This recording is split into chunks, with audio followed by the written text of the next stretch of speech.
Bonjour à toutes et à tous. Merci au CEDRE d'avoir organisé avec ses partenaires cette journée et de m'avoir demandé de bien vouloir animer cette première table ronde. Avant de rentrer dans le vif du sujet, je voudrais juste dire que d'abord, c'est vraiment une date anniversaire importante, 40 ans après, jour pour jour, et peut-être vous donner un tout petit sentiment personnel, puisqu'il se trouve que, certains le savent, je suis ancien capitaine de la marine marchande, et donc vous pouvez imaginer combien cet événement a été marquant, bien sûr pour vous, mais aussi pour l'ensemble des capitaines de la marine marchande, pour l'ensemble du monde de la marine marchande, d'autant plus marquant que j'ai fait partie de ces premiers équipages des crosses qui ont été créés juste après. Et donc, je me souviens d'être arrivé, alors c'était un peu loin d'ici, c'était à Jaubourg, avec des bâtiments, des préfabriqués. Et c'était la mise en place d'une énorme antenne radar. Et donc, c'était le début des crosses qui étaient consécutifs. Et puis, vous dire qu'ayant été, bien sûr, navigué au long cours, et puis après étant pilote de port, de conduire et de guider des navires chargés de pétrole, de matières dangereuses, etc. C'est toujours un souci, une préoccupation extrêmement forte. Et pour ça, je voudrais saluer, mais ça va être dit bientôt dans cette table ronde, ce que j'appelle la chaîne de sécurité maritime à tous les niveaux.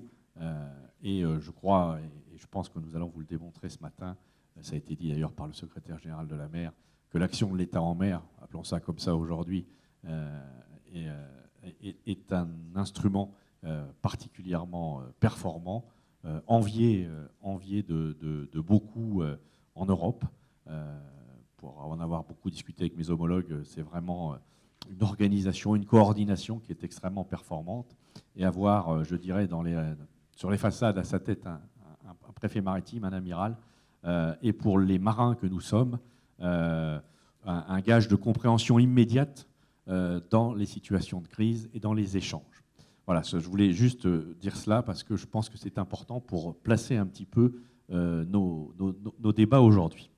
Alors, j'ai autour de moi des experts, 4 experts que je vais vous présenter dans quelques instants.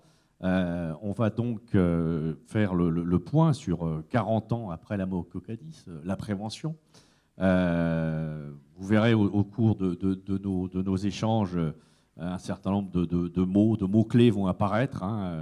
Je me suis amusé à les lister dans le cours de nos échanges quand on a préparé cette table ronde. Il y a évidemment réglementation, organisation, connaissance, information, diffusion, anticipation, préparation, simulation, intelligence artificielle et prévision.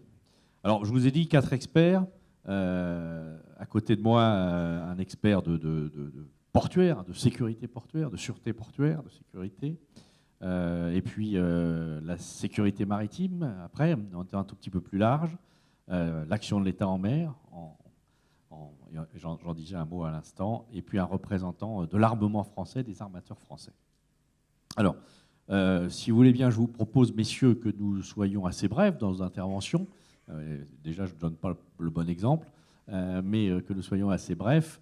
Et donc, je vais vous poser des questions. Je vous demanderai d'y répondre dans 4, 5, 7 minutes, de manière à ce qu'ensuite on puisse laisser la place aux questions qui, je suis sûr, seront très nombreuses.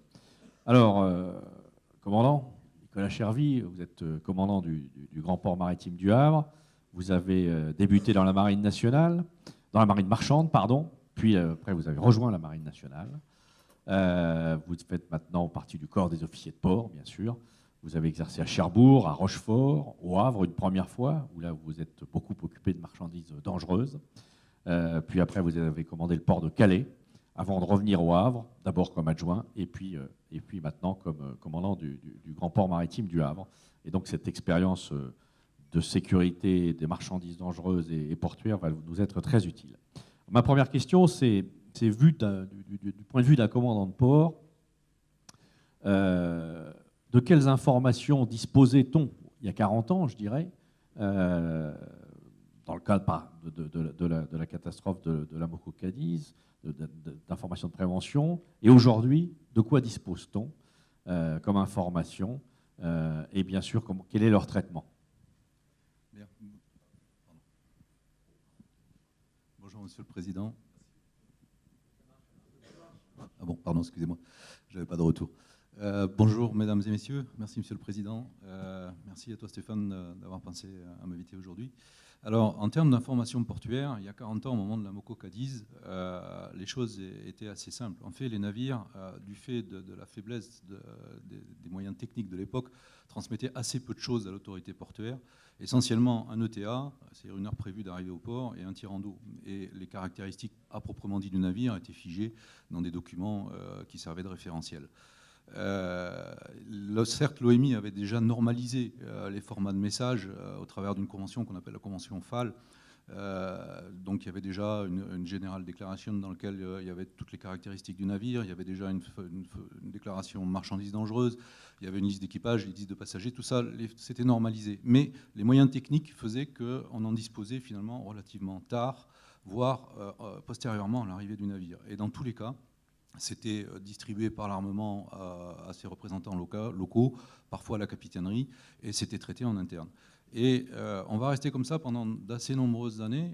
Les moyens techniques vont évoluer. D'un côté, les ports vont développer des systèmes d'information portuaire qu'on appelle maintenant des port community systems et des cargo community systems pour la marchandise. Et on va recevoir, les ports vont recevoir chacun pour soi un ensemble normatif, un ensemble d'informations. Donc toutes ces déclarations normalisées, tous les ports vont continuer à les recevoir, à les implémenter dans leur système, mais sans jamais finalement les échanger. Et chaque port va développer des systèmes performants, Port-Base à Rotterdam, qu'on connaît, d'Acosi à Hambourg, on appelle ça Swing. Mais finalement, ces informations restent au sein des ports et ne sont pas échangées ni avec les administrations de l'État, encore moins avec les administrations internationales qui dans les années 80, n'en ont pas grand-chose en place.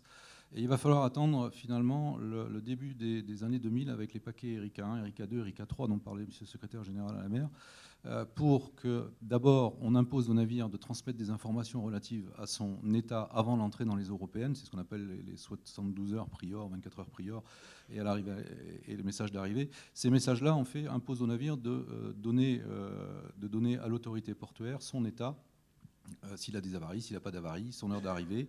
Et l'autorité portuaire est déjà la porte d'entrée de ces messages-là pour les distribuer vers un système de guichet unique national qui s'appelle Trafic 2000 et qui va le redistribuer notamment vers le poste de contrôle. Parallèlement, au début des années 2000, on va aussi avoir d'autres déclarations qui vont arriver, notamment les déclarations de déchets qui sont exigées par l'Union européenne, déchets des navires, pour permettre au port d'imposer le dépôt si le navire n'a pas de capacité de stockage suffisante. Et puis la déclaration ISPS, la déclaration de sûreté, les éléments de sûreté qui sont transmis par le navire avant les escales, après l'implémentation du code ISPS suite aux tragiques événements du 11 septembre 2001. Mais toujours, la majorité de ces déclarations restent dans les capitaineries, sont traitées dans les capitaineries, bien qu'elles soient reçues sous format informatique. Et il faudra attendre finalement 2010 pour que l'Europe, l'Union européenne, la Commission, disent mais pourquoi ne pas harmoniser d'abord les formats de messages électroniques de ces déclarations, de toutes ces informations de navire, et pourquoi ne pas mieux les partager. Et donc on va se servir de l'architecture qui avait été mise en place par le parquet Erika 1, c'est-à-dire dans le paquet Erika 1, c'est-à-dire porte d'entrée système maritime portuaire, qui transmettent vers un guichet unique national Trafic 2000, et puis qui va retransmettre ces informations vers SSN, donc SafeSeaNet, le système européen de suivi du trafic maritime. Et c'est une directive, la directive 2010-65 de l'Union européenne, qui va imposer finalement une harmonisation des formats de messages et aux États membres d'adapter une architecture qui permette de partager ces informations. Et depuis la mise en œuvre de cette directive, alors c'est assez récent, ça date de juin 2015, l'ensemble des informations dues par le navire aux autorités portuaires est partagé. Donc ça rentre dans les port community systems. C'est l'architecture qui a été choisie par la plupart des États membres, hein, la Hollande, la Belgique, l'Allemagne, la France, l'Italie, l'Espagne, je crois. Donc toutes ces informations rentrent sous format informatique dans les Port Community Systems. Les Port Community Systems en France le transmettent à Trafic 2000, qui lui-même retransmet ces informations-là à l'EMSA, l'Agence maritime de sécurité européenne à Lisbonne. Ce qui fait qu'en cas d'incident, l'ensemble des informations qui caractérisent le navire pendant son voyage, elles sont connues au niveau local par le port, au niveau national par le guichet unique national, mais aussi au niveau européen. Et ça permet quand même une anticipation et un partage très efficace de l'information. Alors il reste encore pas mal de travail à faire. Tout à l'heure, M. Rousseau soulignait qu'on ne connaissait pas l'état des soutes. Alors effectivement, dans les déclarations actuelles, l'état des soutes n'est pas, on n'a pas les soutes, donc il faut l'implémenter. On travaille avec la Commission européenne. J'ai un adjoint qui va régulièrement dans le groupe de travail pour ça. On essaie de trouver un endroit pour les mettre. Et puis, effectivement, il faut aussi travailler le partage interport. Mais depuis 2015, on partage toute cette source d'information du navire entre port, État et Union européenne. Merci de cette première réponse. Donc, une collecte d'informations, une diffusion de l'information. Donc, ça vous prépare, c'est une anticipation. Et alors maintenant, pouvez-vous nous dire, dans le port, comme dans votre port et dans les ports, comment vous êtes organisé pour maintenant se préparer à la lutte anti-pollution?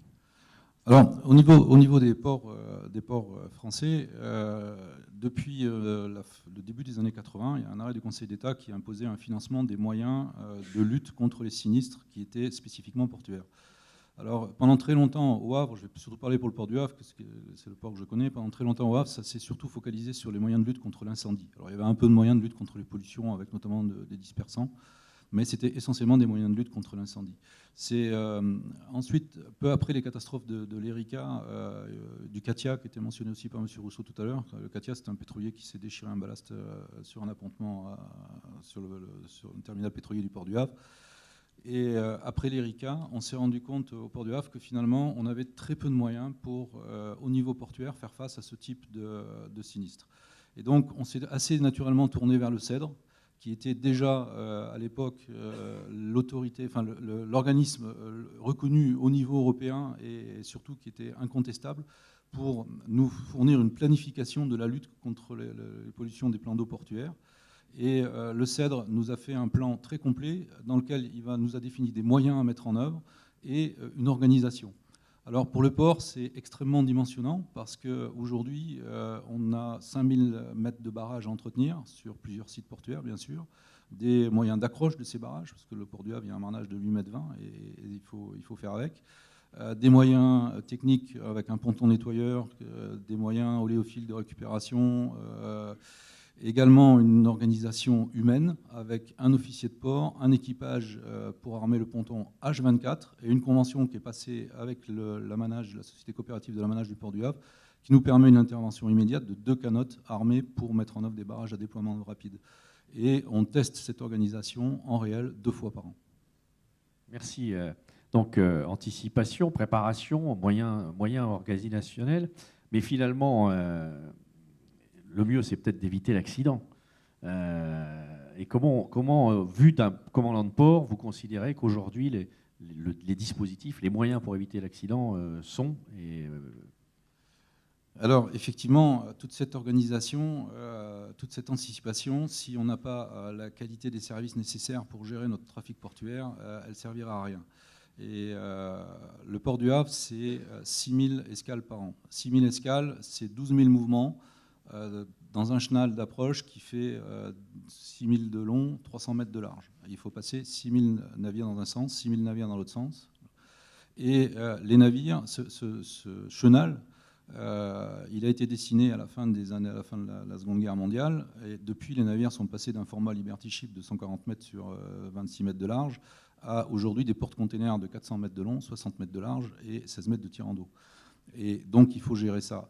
Et pour éviter les incidents, les accidents là-dedans, il faut une organisation et une qualité de service irréprochable. Et là, je voudrais à la fois saluer le service du pilotage du Havre, qui est en permanence sur le pont 24 heures sur 24, quelles que soient les conditions. Pour un commandant de port, c'est une facilité de se reposer sur cette qualité-là avec un simulateur. Là aussi, ça nécessite énormément d'investissement qui permet de simuler tous les navires. Et il faut savoir que l'évolution technique des navires, elle est très importante en termes de sécurité portuaire. Les premiers porte-containers dont je faisais référence tout à l'heure, le premier porte-container de 400 mètres de long, c'était les Maersk. On avait des machines qui faisaient 109, 110 000 chevaux. Aujourd'hui, les derniers, 400 mètres de long, 60 mètres de large, 16 mètres de tirant d'eau, ils sont affublés d'une machine qui fait 56 000 chevaux.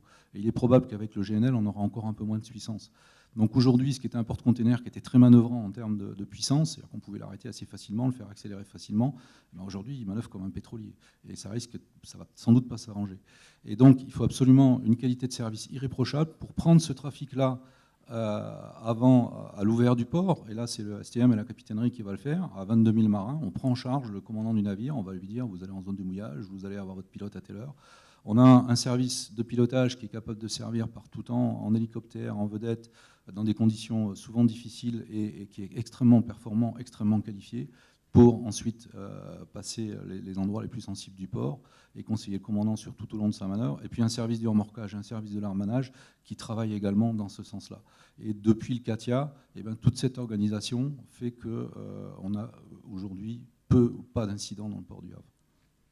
Merci beaucoup, commandant. Merci. On va quitter provisoirement le port pour partir un peu plus au large. Et on va demander à Nicolas Lebianic. Alors, d'abord vous présenter. Vous êtes administrateur en chef de première classe des affaires maritimes.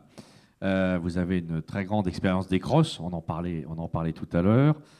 Corsen d'abord, puis La Réunion. Et puis vous avez été également chargé de missions en préfecture en Bretagne. Et donc là, nous sommes bien dans le cœur du sujet. Aujourd'hui, vous êtes à la direction des affaires maritimes, à la direction générale au sein de la direction générale des infrastructures de transport et de la mer. Vous êtes chef du bureau du sauvetage et de la circulation. Donc on est bien dans la circulation maritime. La première question que j'ai envie de vous poser, c'est lorsqu'on regarde une carte marine, on voit des dispositifs de séparation de trafic, des réseaux de surveillance, des points de reporting, etc. Donc toute une mise en place, tout un système qui a été mis en place, post-Amoco on pourrait dire. Est-ce que vous pouvez nous en dire un peu plus de ce système ? Alors, je crois qu'on a vu avec la présentation précédente que la Manche et ses ports, c'est un atout majeur pour le développement économique de la France et de l'Europe.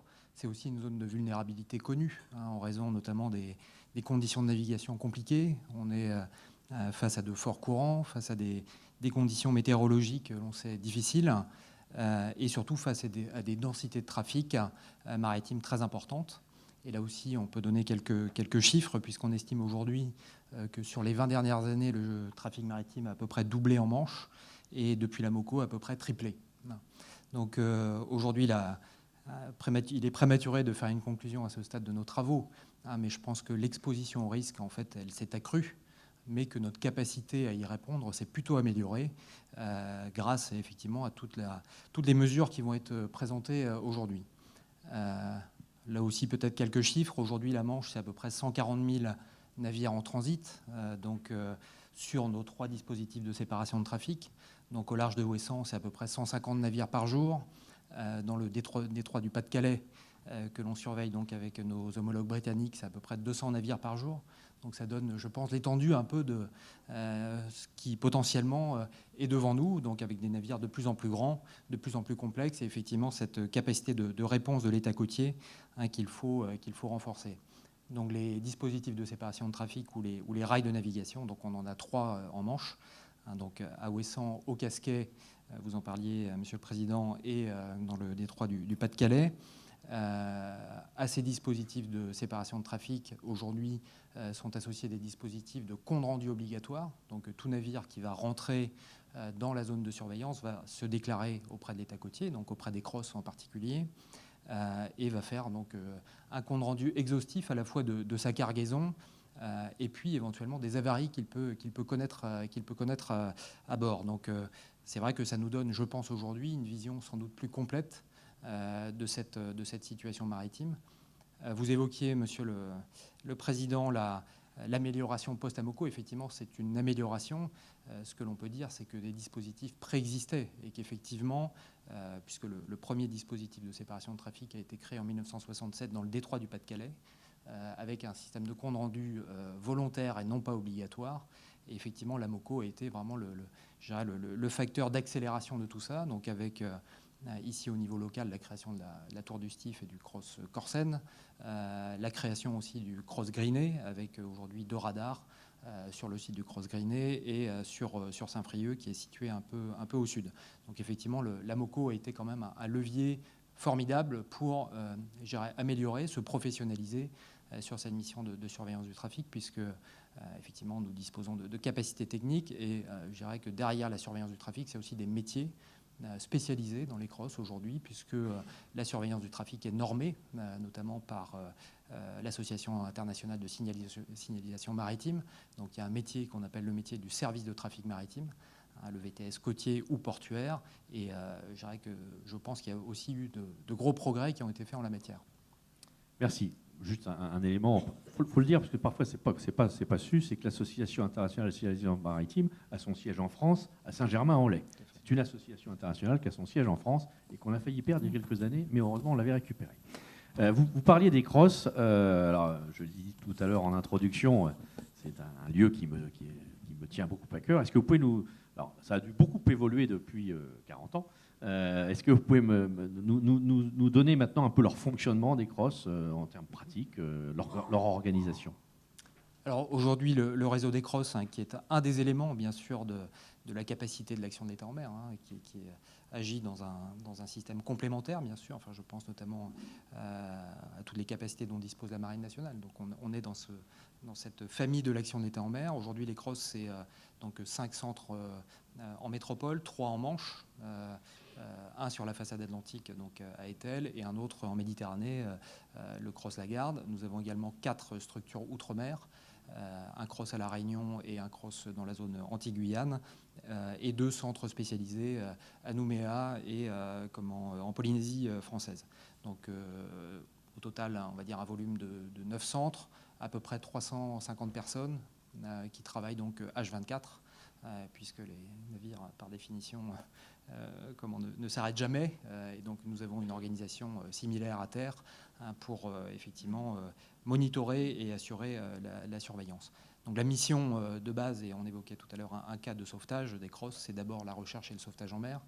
Là aussi, je donne quelques chiffres rapides. C'est à peu près 30 000 opérations de recherche et de sauvetage en mer par an.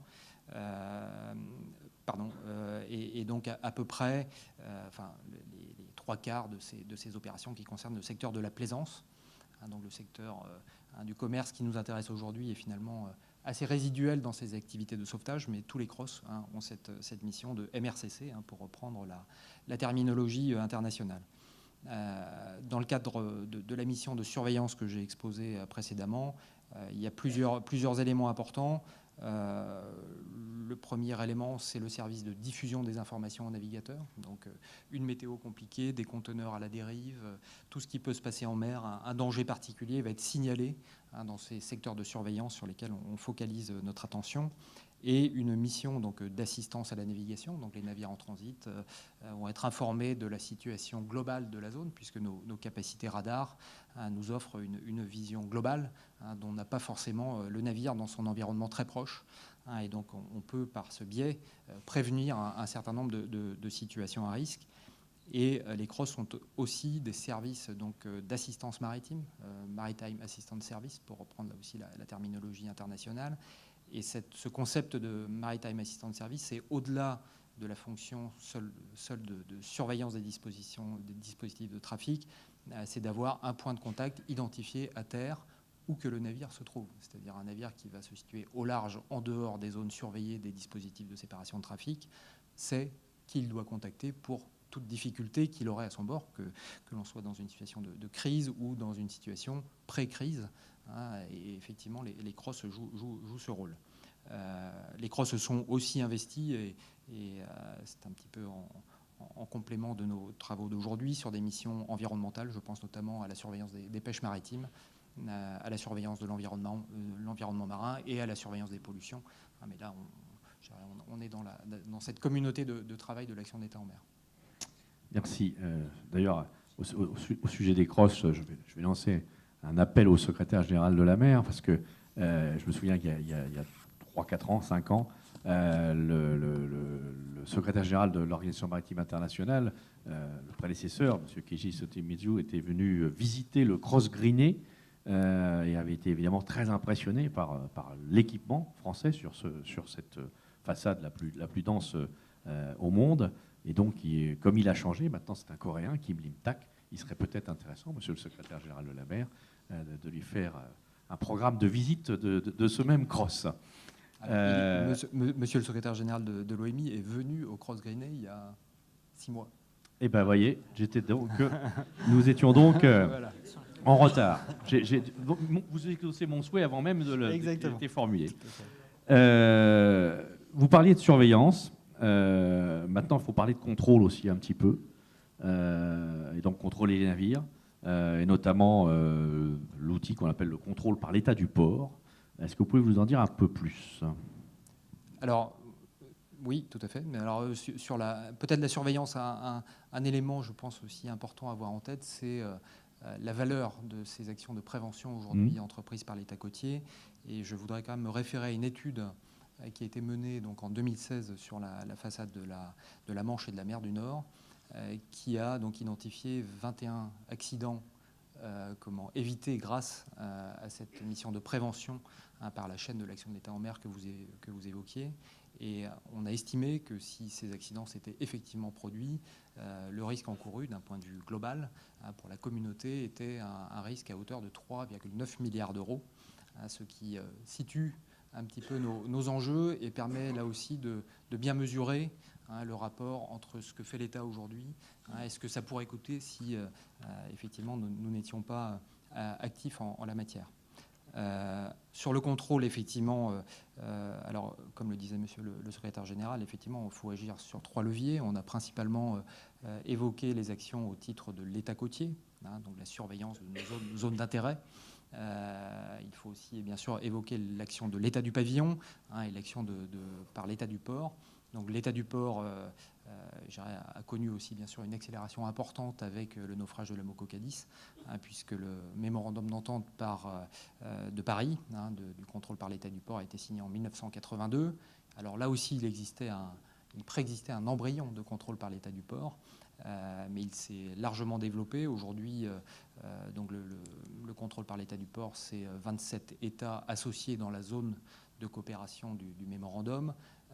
C'est à peu près 11 000 inspections de navires au port, dont 1200 en France par les centres de sécurité des navires. Et c'est surtout une capacité à détenir les ports à quai, donc à procéder à des immobilisations de navires, si effectivement ces navires ne sont pas conformes à la réglementation internationale telle qu'elle est aujourd'hui édictée par l'Organisation maritime internationale. Donc c'est vrai que c'est un levier important et c'est bien un ensemble complémentaire. On surveille, on contrôle et les deux vont bien sûr de pair. Merci. Une dernière question rapide. Si je vous pose la question comme ça brutalement, aujourd'hui, à l'heure qu'il est là, on a une connaissance immédiate en temps réel du trafic maritime autour de nos côtes? Je pense qu'aujourd'hui, effectivement, on a une connaissance qui est très complète, qui bien sûr est limitée par la technologie, mais l'AIS notamment, le système d'identification automatique des navires, a vraiment été une révolution, donc à la charnière des années 2000. Et aujourd'hui, ça nous donne quand même une vision globale au-delà de nos capacités radar sur ce qu'il se passe. Alors, la réalité, c'est qu'effectivement, nous, on s'est engagé pour une surveillance des zones les plus à risque, donc les dispositifs de séparation de trafic. Ensuite, il y a tout le reste, avec des systèmes de report obligatoires, mais un monitoring par l'État qui n'est pas aussi systématique que dans les dispositifs de séparation de trafic.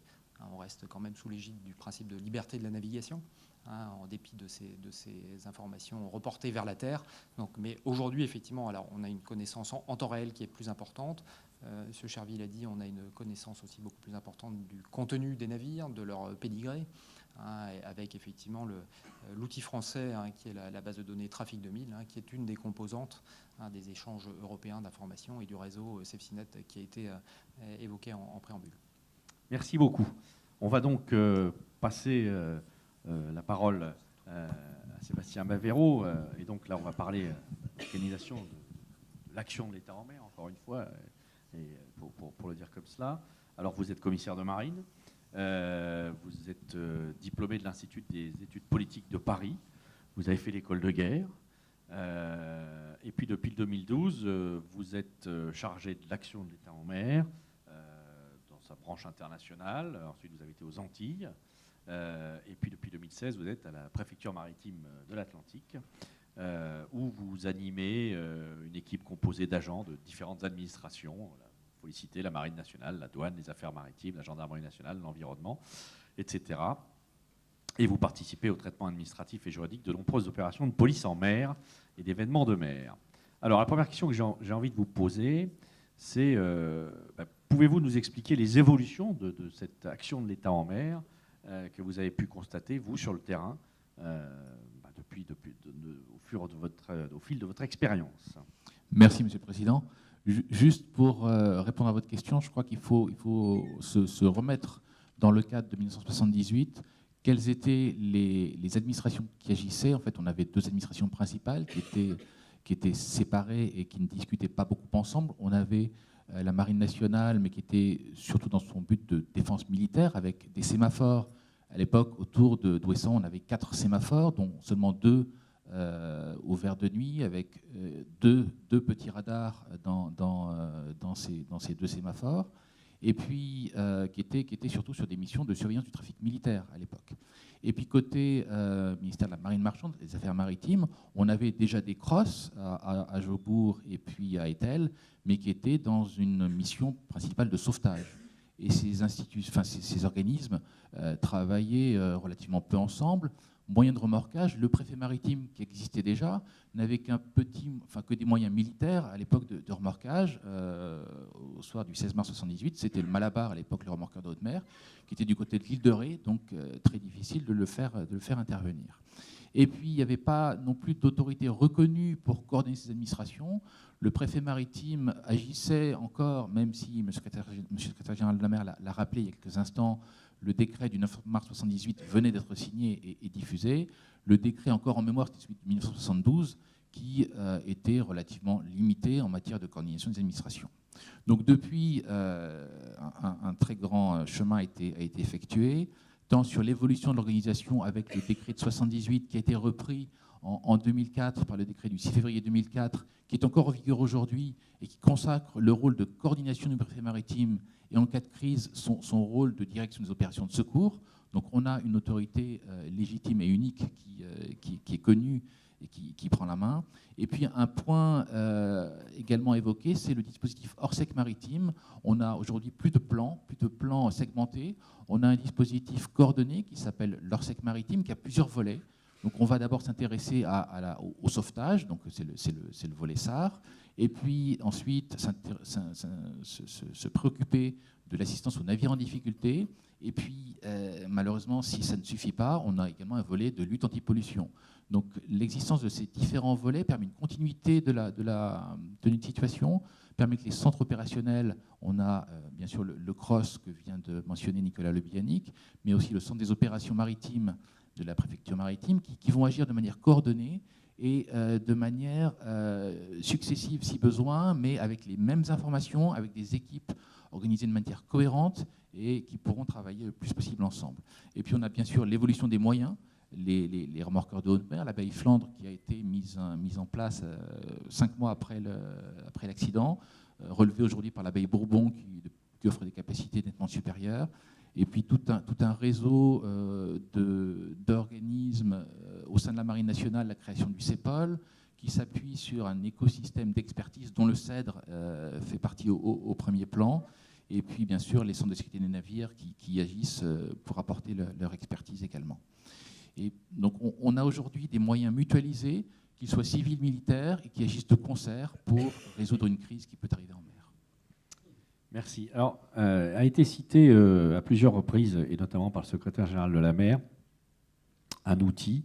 Là, vous avez parlé des moyens, des outils technologiques ou des outils nautiques. Et un outil qui a été dit, la mise en demeure. Alors, est-ce que vous pouvez... c'est un outil majeur, hein, cette mise en demeure, qui est à la disposition du préfet maritime. Pouvez-vous nous préciser ce que c'est exactement que cette mise en demeure ? Alors, la mise en demeure, c'est un outil qui permet au préfet maritime, sur la base du Code de l'environnement, donc qui est prévu par la loi française, qui met en œuvre une convention internationale, d'imposer à un armateur de prendre des mesures destinées à faire cesser un danger grave pour l'environnement. C'est d'abord, bien sûr, à l'armateur de prendre ses dispositions pour la résolution de la crise, mais s'il n'agit pas, ou en cas de besoin immédiat, le préfet maritime peut agir à sa place et à ses frais pour prendre les mesures nécessaires de manière à faire cesser le danger. Donc cette mise en demeure, elle est aujourd'hui prévue par la loi, elle permet d'agir rapidement et elle s'appuie sur un ensemble, tout un dispositif. Ce n'est pas uniquement l'outil juridique, qui, je vous le dis, existait déjà en 1978, mais il n'avait pas pu être employé. Elle s'appuie aussi sur des équipes qui permettent d'avoir une vision claire de la situation. Le préfet maritime, déjà, va réunir son équipe et ses centres opérationnels pour partager une vision claire de la situation.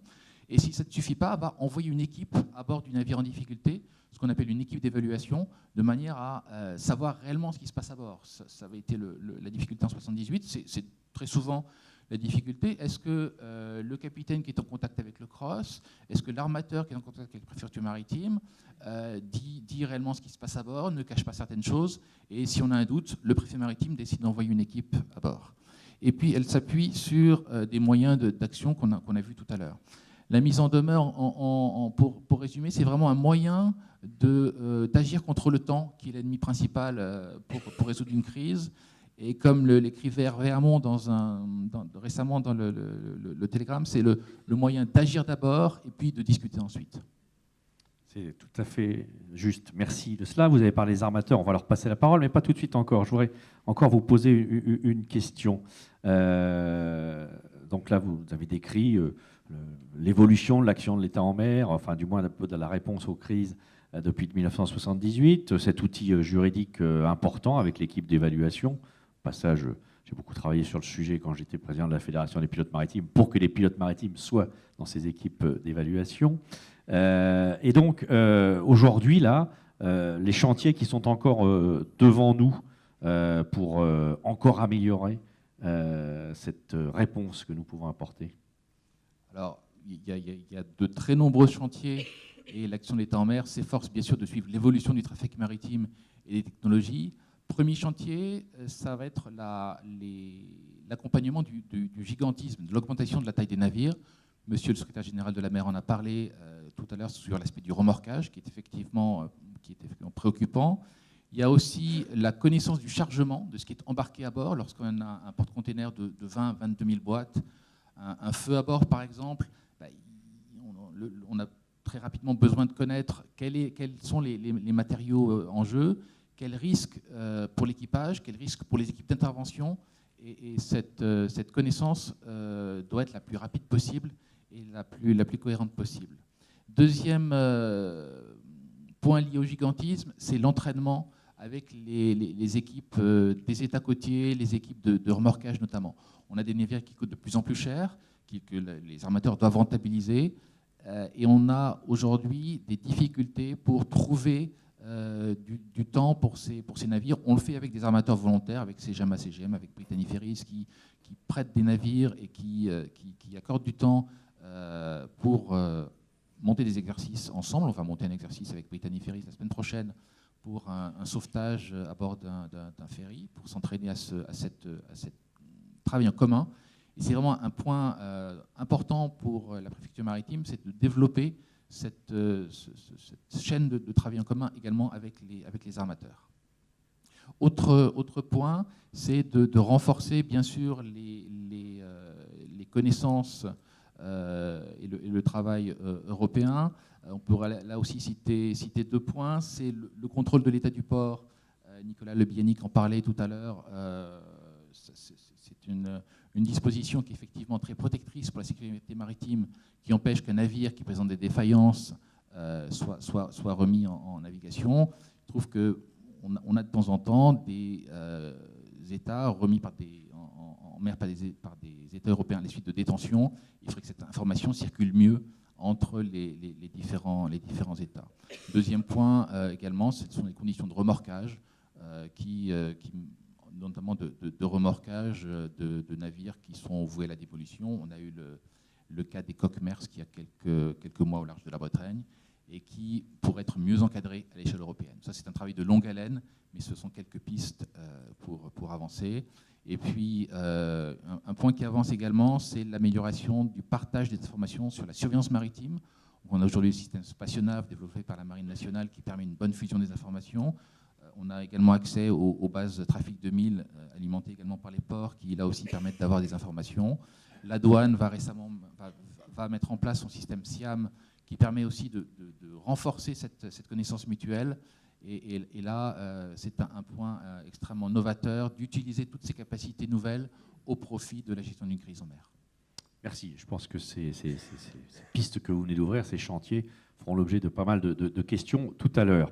On va passer à notre dernier expert pour cette première partie de table ronde, Hervé Thomas. Alors, Hervé Thomas, vous êtes vous aussi administrateur des affaires maritimes. Vous avez un parcours au départ qui est très pêche en région, et puis même au ministère de l'Agriculture et de la Pêche en tant que conseiller d'Hervé Guémard.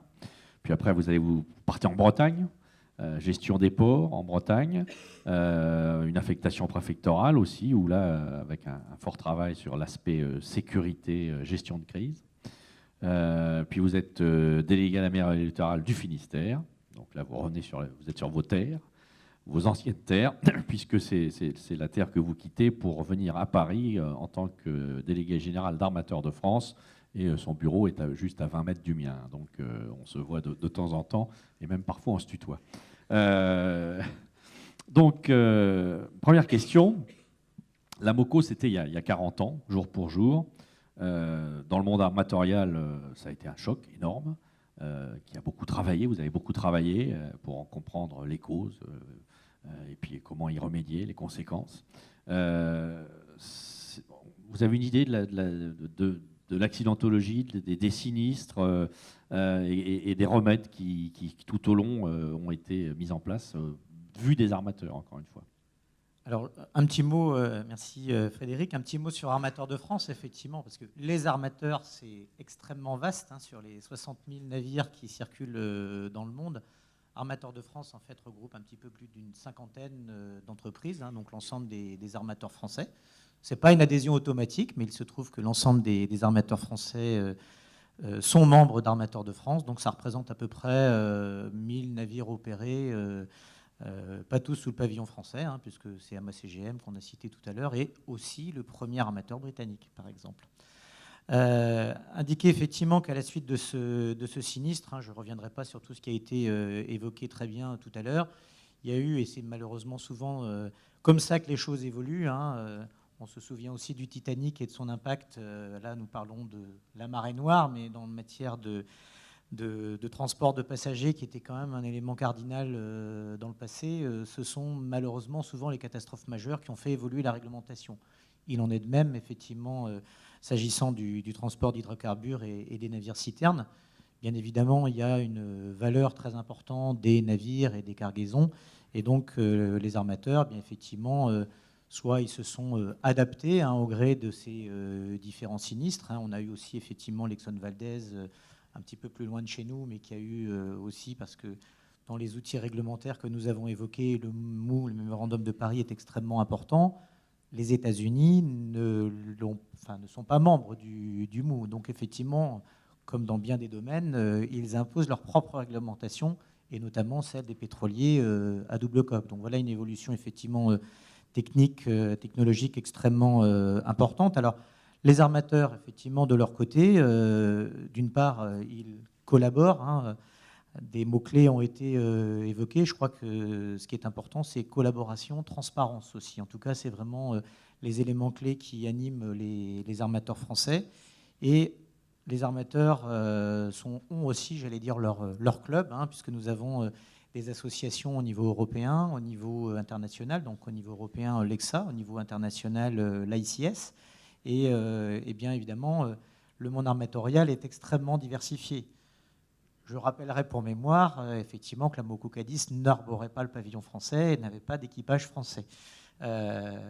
je ne jette l'opprobre sur personne, mais néanmoins, dans cette grande diversité, effectivement, de la communauté armatoriale mondiale, il y en a un certain nombre, et je peux dire effectivement que c'est le cas d'Armateurs de France, qui essaie de tirer vraiment les choses vers le haut, de collaborer et très fortement effectivement à l'évolution des normes avec notamment l'Organisation maritime internationale. Et l'une des caractéristiques de la flotte française, c'est que c'est une flotte récente ou jeune, entend-on dire souvent, puisque la moyenne d'âge des navires est autour de 10 ans. Donc évidemment, le fait d'avoir des navires récents, c'est certainement un plus. Ce n'est pas non plus effectivement un élément essentiel. On vient de le voir effectivement dans l'évocation du sinistre par Christophe Rousseau, 2 navires récents, mais je viendrai tout à l'heure sur le facteur humain parce qu'il m'apparaît effectivement essentiel. Donc flotte jeune effectivement s'agissant des navires français, donc avec des armateurs qui souvent exploitent ces navires, les font construire, les exploitent un certain temps, et puis parce que justement leur modèle économique c'est d'avoir des navires récents, ce ne sont pas des navires qui sont conduits par celui qui l'a fait construire jusqu'à la fin de sa vie. Ils auront ensuite une deuxième, voire une troisième carrière. Et cet élément, effectivement, est extrêmement important d'avoir une flotte récente. Oui, merci de cette première réponse. On va effectivement venir sur le facteur humain. Et d'ailleurs, à ce sujet-là, je voudrais remercier M. Christophe Misson. Dans votre présentation, la première chose que vous avez mis en tête sur votre slide, c'était une catastrophe humaine. Et je crois qu'il faut le dire. Et le préfet maritime, l'amiral de Oliveira, l'a aussi évoqué dans sa question. Et je sais que au moment où le Stanchi faisait la une des journaux, on n'a quasiment pas parlé je parle de la presse nationale, hein, on n'a quasiment pas parlé de la catastrophe humaine. Et vous comprendrez qu'en tant qu'ancien marin en long cours, ça m'est choqué, je m'étais exprimé là-dessus dans la presse. Donc revenons sur ce facteur humain, puisque des navires, ce sont des hommes et des femmes. Et donc, on dit toujours il n'y a pas de bon navire avec un mauvais équipage. Donc voilà, la vision du facteur humain, la vision de la formation, la vision de l'entraînement des équipages par les armateurs français. Je crois que c'est effectivement une véritable pierre angulaire en fait, de la qualité mondialement reconnue de l'industrie armatoriale française, effectivement, qu'il s'agisse du transport maritime ou des services maritimes, parce que c'est aussi l'une de nos caractéristiques. On ne fait pas que transporter des marchandises. Nous avons tout un tas d'autres métiers, pose de câbles sous-marins, assistance aux activités offshore diverses et variées, nombreux services, ils sont importants. Cette qualité effectivement de la formation des équipages en formation initiale comme en formation tout au long de la carrière est extrêmement importante. Armateurs de France est un partenaire important. Nous avons un partenariat avec l'École nationale supérieure maritime. Le Premier ministre, dans son discours du Havre, a insisté effectivement, non seulement dans son discours aux Assises, mais en allant physiquement à l'école du Havre remettre leur diplôme à un certain nombre de jeunes officiers. J'avais la chance d'être présent, comme un certain nombre ici. Et je crois que c'est extrêmement fort, effectivement, de citer le Premier ministre, en tout cas dans le message, je ne le citerai pas mot pour mot, mais il insistait effectivement sur la notion de responsabilité de ces jeunes gens, sur leur très haut niveau de formation. Quand j'échange avec nos adhérents, tous sont impressionnés par la qualité de la formation, effectivement, des officiers français et l'ensemble des marins. Mais c'est vrai qu'on a une certaine tendance, les règles de l'économie internationale du shipping font qu'effectivement, aujourd'hui, dans les personnels dits d'exécution, on a un peu moins de Français, en tout cas sur la navigation au long cours, et c'est effectivement plutôt sur les officiers français que se fixent les armateurs. Et donc, d'une manière très importante, effectivement, ce partenariat entre Armateurs de France, les armateurs dans les différents sites et dans les différentes écoles collaborent. Ce sont des choses extrêmement pragmatiques, bien évidemment, et c'est l'élément historique, c'est l'embarquement de jeunes officiers, d'élèves officiers à bord des navires. Ce sont des moyens mis à disposition, des participations financières à des simulateurs, de la mise à disposition de documentation. En somme, tous ces éléments effectivement de transparence qui font qu'à l'école, les élèves en formation sont déjà un peu effectivement dans le milieu dans lequel ils opéreront par la suite. Le facteur humain, c'est pas seulement la qualité de la formation, encore une fois, c'est un élément essentiel, mais c'est aussi les conditions sociales. Je pense qu'il est important d'en parler, hein.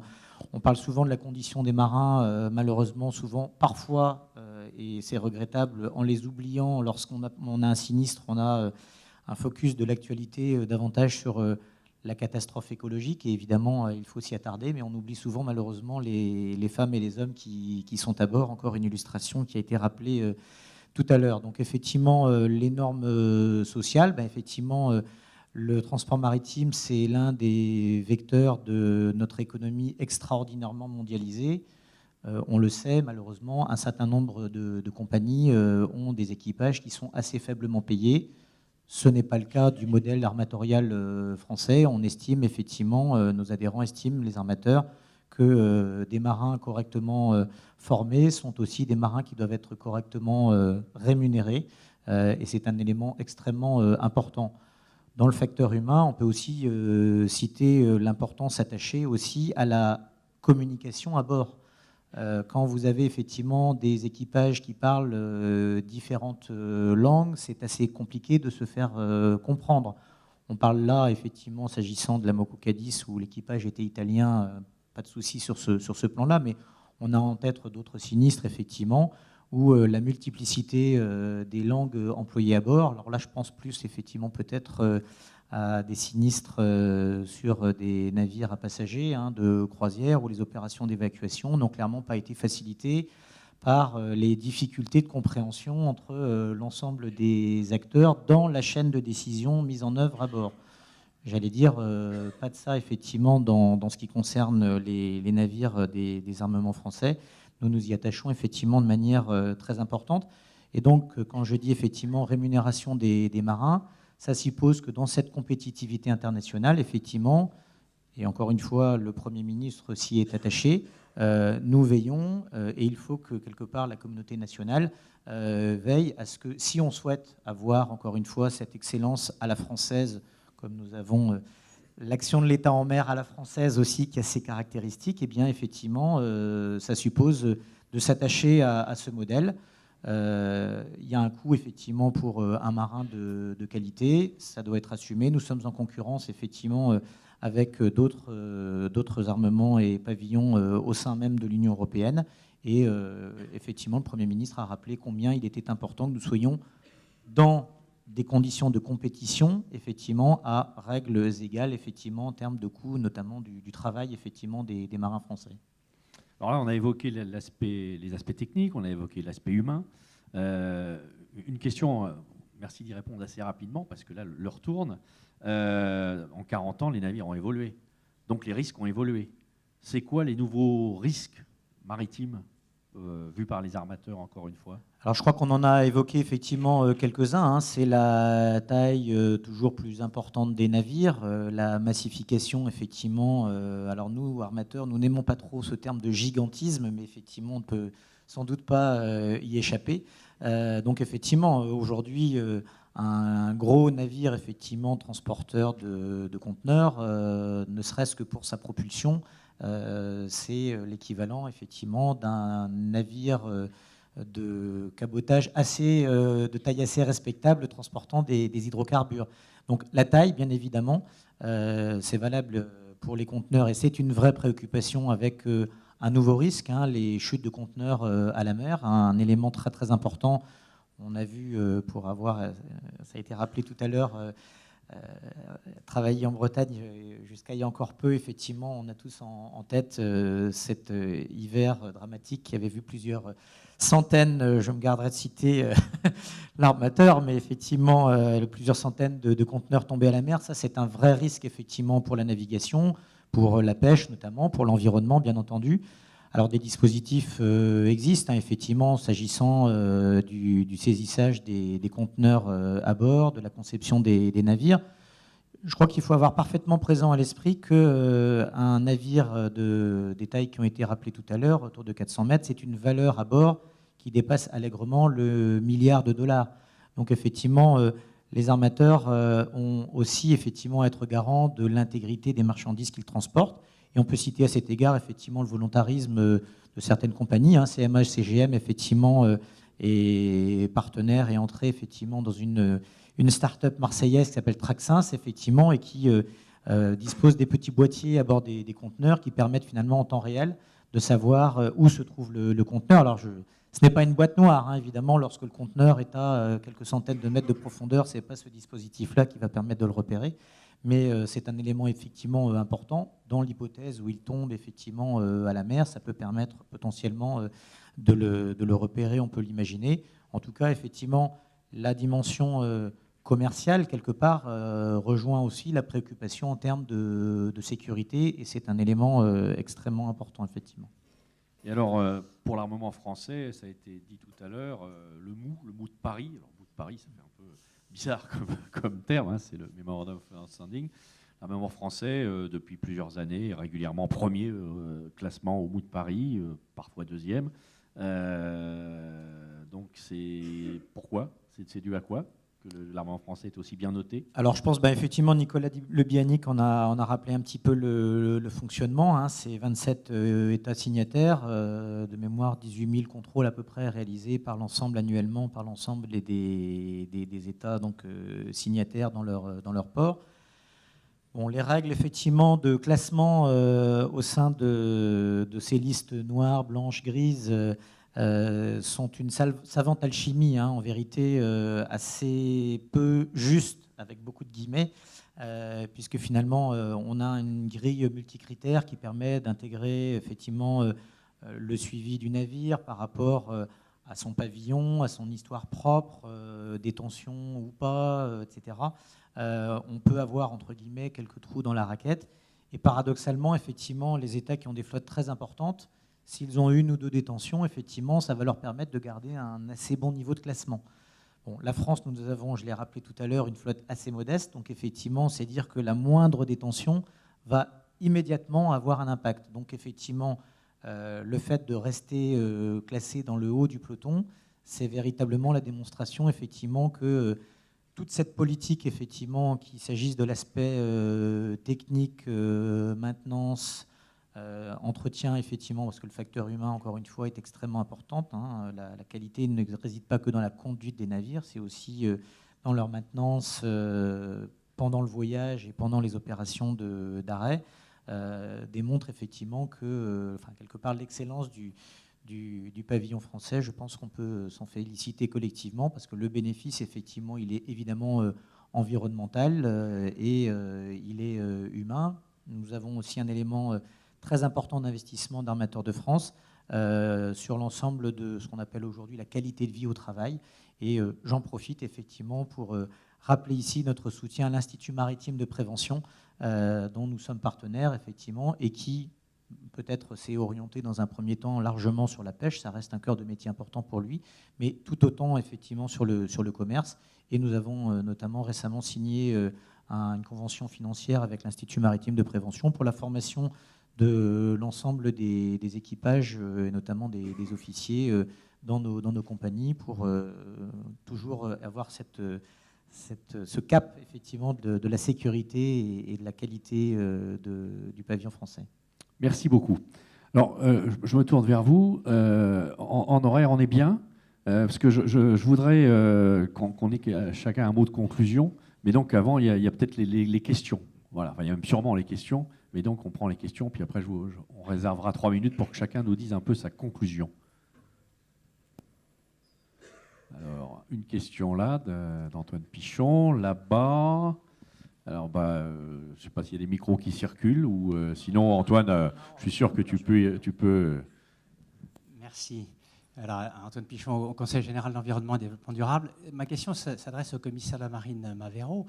À propos des progrès à faire, effectivement, vous n'avez pas parlé du sujet intéressant qui concerne les ports-refuges. Qu'en est-il? Où est-ce qu'on en est? Est-ce qu'on, dans l'application de cette réglementation, est-ce qu'il y a des marges de progrès? Merci beaucoup pour cette question que je pensais garder pour la conclusion, mais autant en parler tout de suite. Effectivement, depuis un décret de 2012, permet au préfet maritime d'imposer à un port d'accueillir un navire en difficulté. Ça a été renforcé par une guideline européenne qui qui impose un dialogue et une autorité maritime unique pour l'accueil d'un navire en difficulté. Donc, du point de vue juridique, cette question est réglée. Ensuite, il y a la question pratique.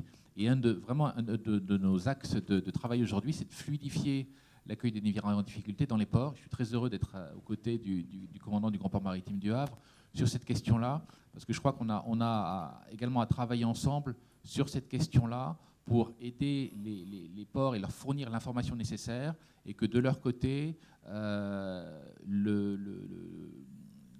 l'accueil d'un navire en difficulté soit mieux prévu et mieux programmé, même si, du point de vue juridique, c'est d'ores et déjà résolu. Commandant, je crois que vous voulez préciser quelque chose. Oui, au port du Havre, avec la préfecture maritime de Cherbourg, nous avons une assez longue tradition maintenant, depuis la publication de la directive 2259 d'accueil des navires en difficulté. Et nous avons eu de cesse de travailler jusqu'à mettre au point une procédure qui ne se limite pas effectivement au simple code des transports. Il y a une autorité maritime unique, indiscutable, qui décide à un moment donné de mettre un navire dans un port pour préserver les intérêts généraux en mer. Et ça va bien, les implications vont bien au-delà de ça. Et ça a conduit à faire un gentleman agreement là, avec des synoptiques, qui associe effectivement les pilotes, une fois encore, dans les équipes d'évaluation, les officiers de port, qui permet de rassembler toute la documentation. Et à titre d'exemple, le premier navire pour refuge que j'ai reçu au Havre, c'était un navire qui avait 15 degrés de gîte, qui était, le CROSS me dit, c'est de l'engrais au nitrate d'ammonium. Donc j'étais de service tout seul le samedi, je dis bon, on va le mettre à quai, on va faire un tas sur le quai, puis on le remettra droit en repartant. Et puis une fois à quai, c'est pas de l'engrais au nitrate d'ammonium, c'est du nitrate d'ammonium pur avec du fioul dedans. Donc c'est une bombe. Et là on se dit il faut qu'on consolide l'information. Et tout ça, on l'a mis en place, et aujourd'hui on a une procédure avec la préfecture maritime, et on se rencontre régulièrement, et on y tient de part et d'autre à entretenir ces relations, comme on entretient exactement les mêmes relations avec le CSN qui participe aux équipes d'évaluation chez nous, parce que le CSN c'est l'expertise du navire, et ça marche bien au Havre pour l'instant, mais on continue de travailler. Et surtout, ce qu'il faut éviter, effectivement, c'est de travailler en silo pour bien partager tous ces aspects-là. Merci. J'ai vu une question là-bas. Voilà, s'il vous plaît. Oui, bonjour, Isabelle Tanchou à la direction des affaires maritimes. Donc, en fait, l'idée que j'ai en vous entendant, c'est que c'est un processus dynamique, mais qui s'est initié avec l'AMOCO Cadiz, mais qui se renforce et qui doit continuer à se développer. Donc, en fait, on a énormément de travail, je pense, d'anticipation à faire, et pour ça, on compte sur tous nos organismes de formation, de recherche qui sont bien connus, mais aussi dans une pédagogie du quotidien, et pédagogie tournée pas seulement pour les armateurs. Ils sont très bien organisés, on connaît leurs forces et la façon de faire passer les messages. On a aussi la pédagogie vis-à-vis des pêcheurs. Là aussi, il y a des représentants des pêcheurs, mais il y a aussi la pédagogie du grand public, parce que les pollutions, il y a les grandes catastrophes. Parfois, on oublie qu'il peut y avoir d'autres petites incivilités qui peuvent exister. Je pense notamment à toutes les activités maritimes et l'importance des contrôles que l'on peut faire sur le plan d'eau. Donc c'est quelque chose, c'est une tâche à laquelle on s'attelle pour améliorer les contrôles sur les plans d'eau. Aller voir, par exemple, les plaisanciers qui pourraient faire preuve d'un peu d'incivilité. Donc là, nous, on est en train de mettre le paquet sur le contrôle des activités au titre de l'environnement marin. Et il me paraissait important de citer cette nécessité de pédagogie, cette nécessité de poursuivre une dynamique et d'aller voir de l'avant, parce que ce qu'on a fait, c'est très bien, mais il faut continuer à se développer. Enfin, c'était juste une remarque. Oui, merci de votre remarque qui est tout à fait juste. Je ne sais pas si l'un de ces messieurs veut réagir là-dessus. Simplement, juste pour rappeler pourquoi, évidemment, on n'en a pas du tout parlé, c'est que le thème de la table ronde, c'est la prévention dans le transport maritime.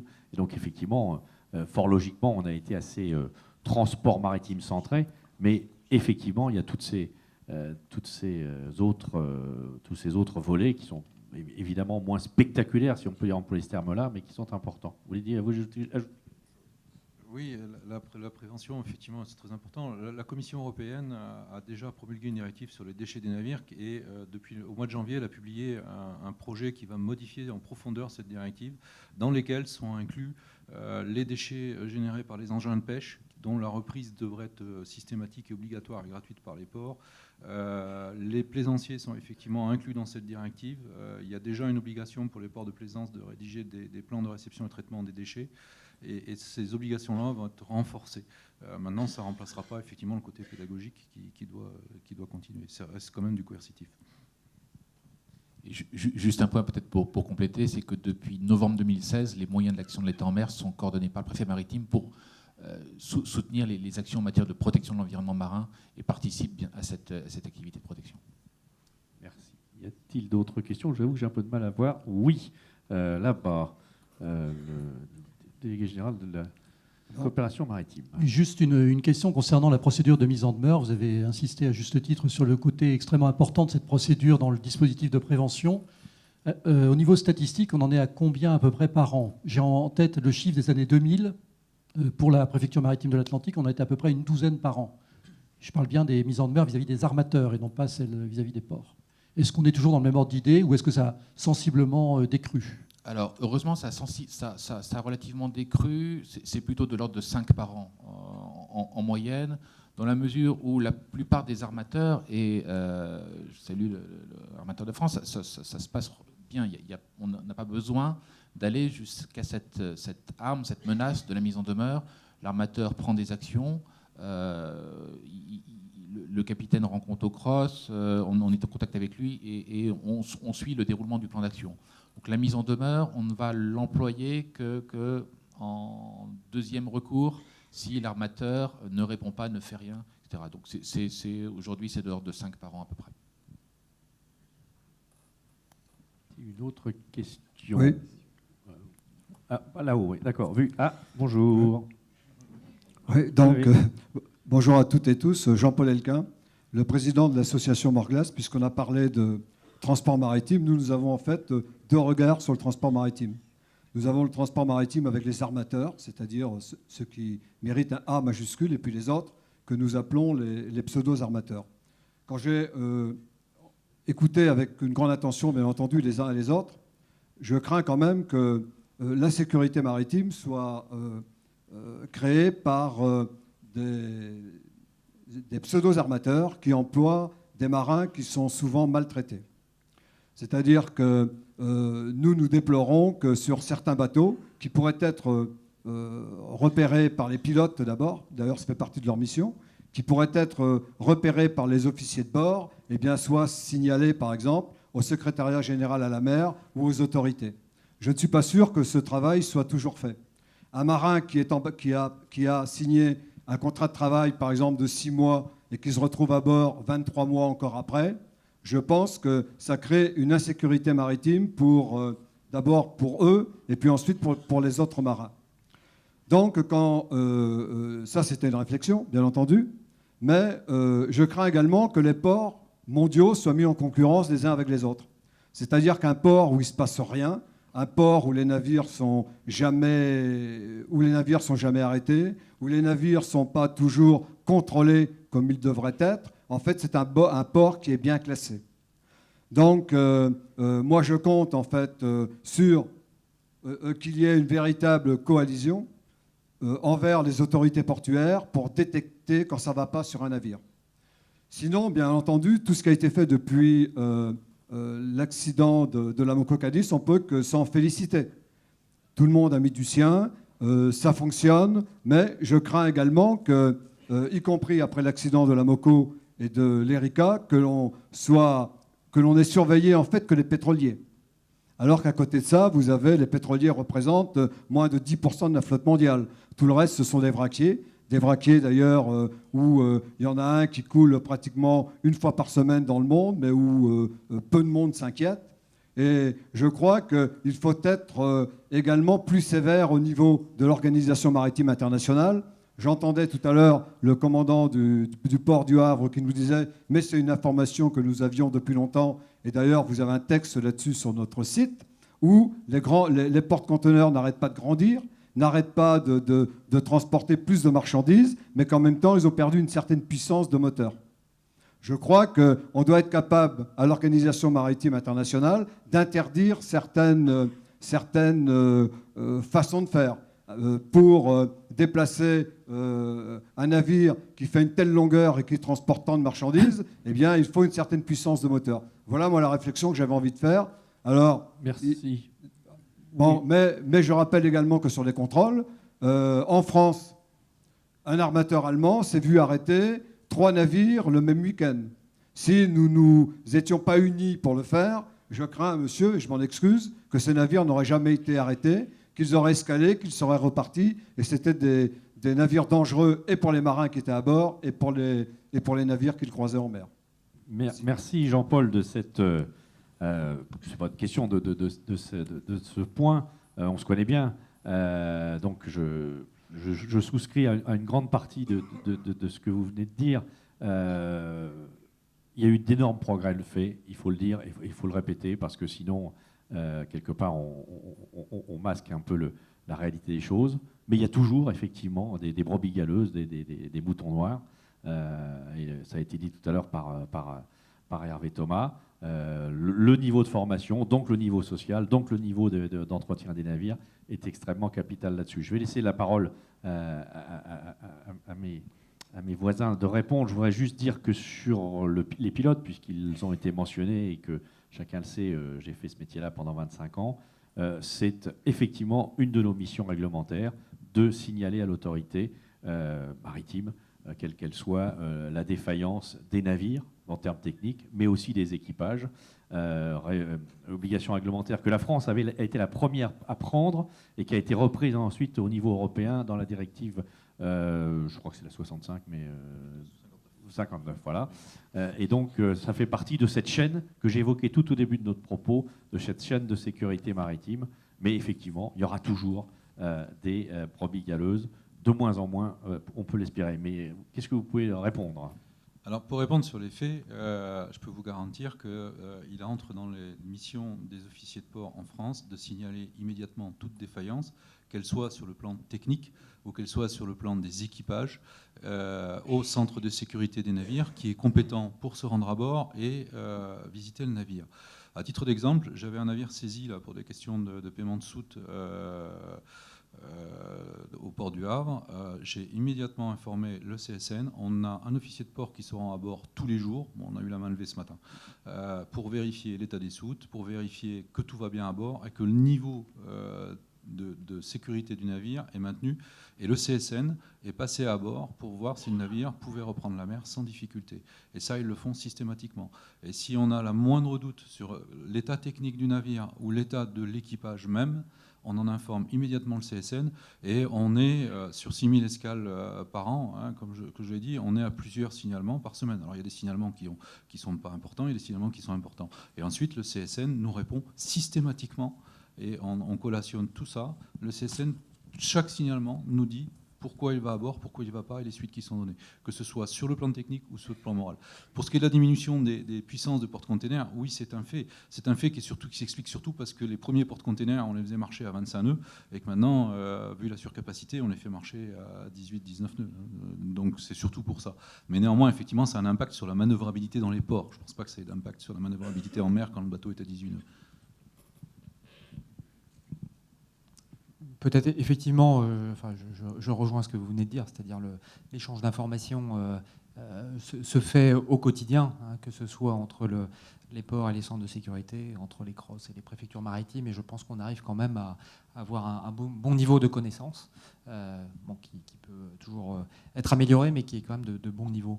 Peut-être je vous rejoins quand même dans une remarque effectivement que vous faisiez sur des rotations d'équipage, par exemple. Je crois qu'aujourd'hui, effectivement, avec les potentialités autour du big data, on peut peut-être essayer d'aller vers des dispositifs de surveillance plus en profondeur, plus en amont, hein, puisque effectivement vous évoquiez les FAL dont disposent les ports. Aujourd'hui, on a un réseau AIS, on a de l'information échangée à l'échelon européen, et on peut certainement essayer de travailler effectivement à peut-être un meilleur éclairage en amont, hein, de ces situations à risque.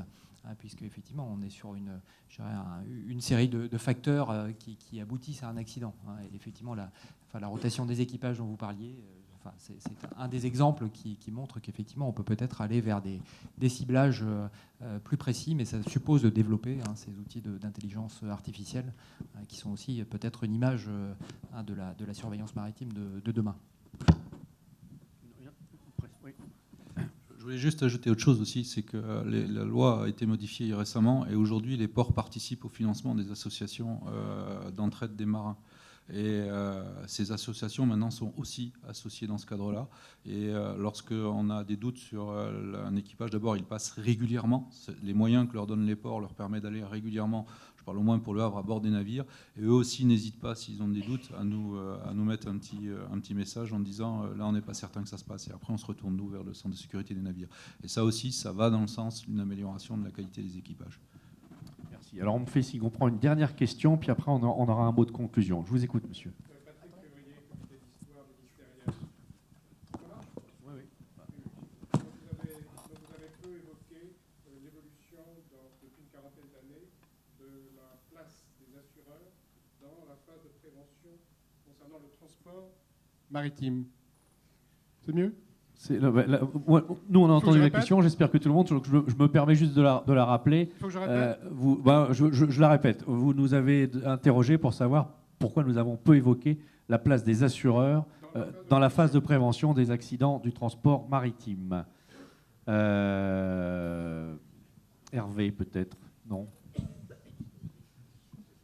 Oui, enfin, je crois pas avoir entendu depuis le début de la matinée le mot FIPOL.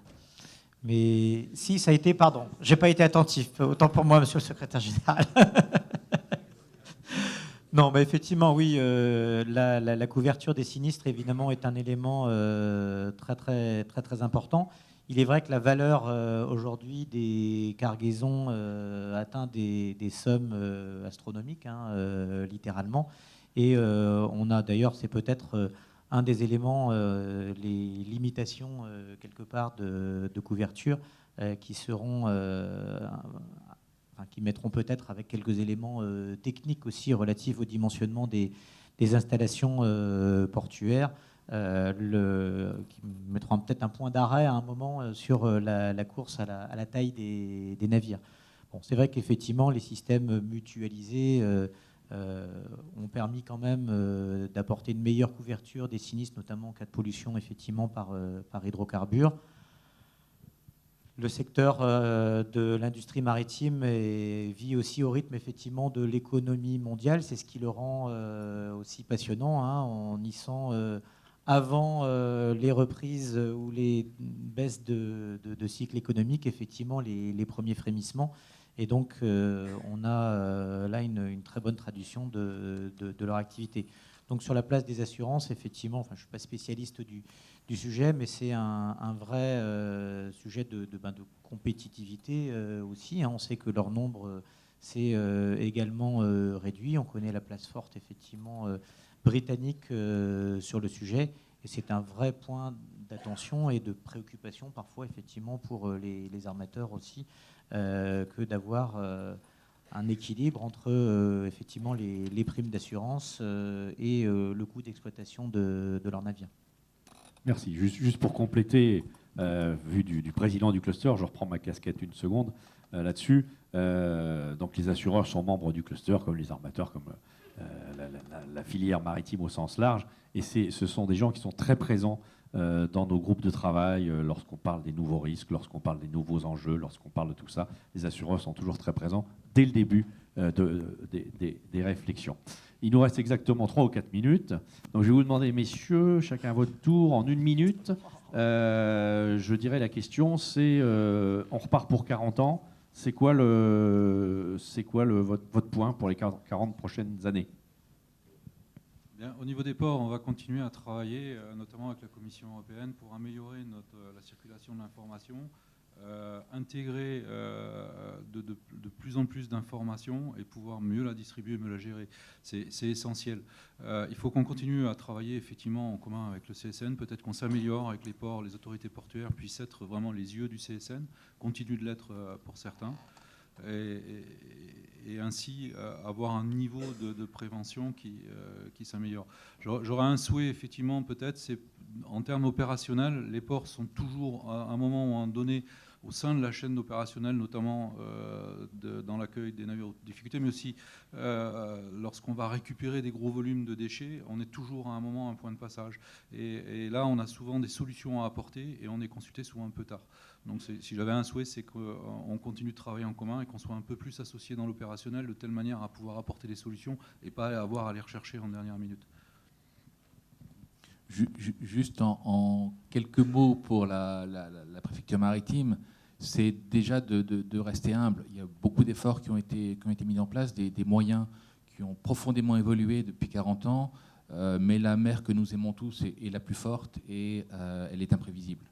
L'essentiel, c'est de nous préparer, de nous travailler ensemble et puis aussi de nous entraîner, que ce soit les administrations qui participent à l'action de l'État en mer, mais aussi les armateurs et bien sûr les ports, de renforcer cet entraînement de manière à pouvoir faire face à l'évolution des techniques et aux risques qui peuvent arriver. Merci. Oui, peut-être également en quelques mots. Alors, effectivement, je pense qu'on a de nouveaux enjeux de pollution, notamment, enfin, je pense en particulier aux pollutions atmosphériques. Effectivement, la MOCO était un levier pour la lutte s'agissant des hydrocarbures, mais aujourd'hui, on a cet enjeu qui est un enjeu du quotidien, là aussi, puisque effectivement, ça a un impact quand même direct sur la santé publique. Donc, c'est un premier enjeu. Je pense à un deuxième qui est effectivement le développement technologique avec les drones maritimes qui posent question sur la manière d'en assurer le suivi. Effectivement, il n'y a plus de capitaine à bord, donc avec qui va-t-on échanger les informations avec des centres à terre? Comment? Donc ça pose quand même des questions importantes. On a de nouveaux modes d'occupation de l'espace maritime, avec notamment le développement de la filière des énergies marines renouvelables et des champs éoliens.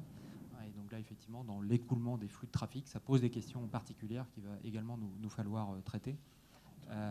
Alors, ce sont des enjeux. On a des opportunités aussi importantes, notamment à l'échelon européen, qu'évoquait monsieur le secrétaire général à la mer.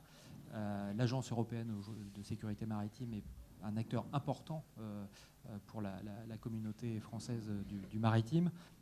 Deux exemples, mais aujourd'hui on a des systèmes de détection des pollutions par satellite au travers d'un programme qui s'appelle le programme CleanSeaNet, qui est développé par l'Agence européenne de sécurité maritime. Et pour revenir à cette thématique des émissions atmosphériques, l'agence nous propose aussi le déploiement de drones aériens de surveillance et de reniflage, on va dire, des émissions de soufre.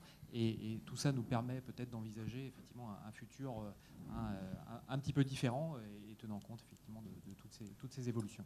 Merci. Hervé, un dernier mot. Le shipping s'inscrit aussi dans ce mouvement d'un avenir durable et responsable. Donc, je crois que les enjeux, ils ont été évoqués aussi en termes d'évolution technologique. Les émissions atmosphériques, ça implique de modifier les systèmes de propulsion des navires, donc avec effectivement le GNL, carburant marin, de transition sans doute, effectivement, de transition longue pour au moins probablement les 2 prochaines décennies. Peut-être à l'avenir l'hydrogène ou d'autres. En tout cas, effectivement, un élément très important. Je crois qu'aujourd'hui, on est un petit peu plus de 300 navires au GNL, propulsés au GNL dans le monde. C'est encore peu. On a évoqué le chiffre de 1000 dans quelques années. Ça va très vite. Nos armateurs, effectivement, s'y engagent. Encore une fois, ça suppose le facteur humain avec l'accompagnement nécessaire en termes de qualification des formations. J'insiste aussi effectivement pour qu'on ait une progressivité dans tout cela. J'en profite de la présence de la directrice de l'OMI pour le dire. On construit un navire pour assez longtemps, effectivement, pour une vingtaine d'années, voire parfois plus. Aujourd'hui, il y a des choix technologiques qui se font effectivement avec des engagements très rapides sur la réduction des émissions atmosphériques. La réponse mature aux yeux des armateurs français, mature technologiquement, c'est vraiment le GNL. On ne veut pas jouer avec le feu, effectivement. On pourrait imaginer tout un tas de systèmes propulsifs sans doute un petit peu plus aléatoires. Nous estimons effectivement que le GNL est une technologie éprouvée. Donc c'est aussi la sécurité des navires qui circulent et qui vont être amenés à circuler avec les tailles qu'on a évoquées. Ça semble un élément important. Et puis même si ce n'est pas le fait des armateurs français, mais je crois qu'encore une fois, la taille des navires, notamment dans les navires à passagers, l'extraordinaire boom mondial de la croisière, c'est des navires gigantesques. On en a un en ce moment, effectivement, en entretien dans la forme 3 à Brest. Ça suppose effectivement des moyens extraordinairement étendus en matière de secours à naufragés. Et puis alors pour ce qui concerne effectivement nos adhérents, nous c'est la compagnie maritime Ponant. Sa caractéristique, c'est d'aller dans des destinations particulièrement éloignées. Donc effectivement, toujours tout faire effectivement pour éviter l'accident, et donc prévention, qualité des équipages, de la formation et interopérabilité effectivement avec l'ensemble des opérateurs, et notamment évidemment la Marine nationale et l'ensemble de la chaîne de sauvetage. Et excellence de la construction navale, je dis ça en regardant le représentant du GICAN ici. Ok, ben, merci beaucoup, commandant, merci, commissaire, merci, monsieur l'administrateur, merci, monsieur le délégué général, merci beaucoup. Merci à vous de nous avoir écoutés, et je vous rends la main pile à 12h30. Merci. Merci beaucoup.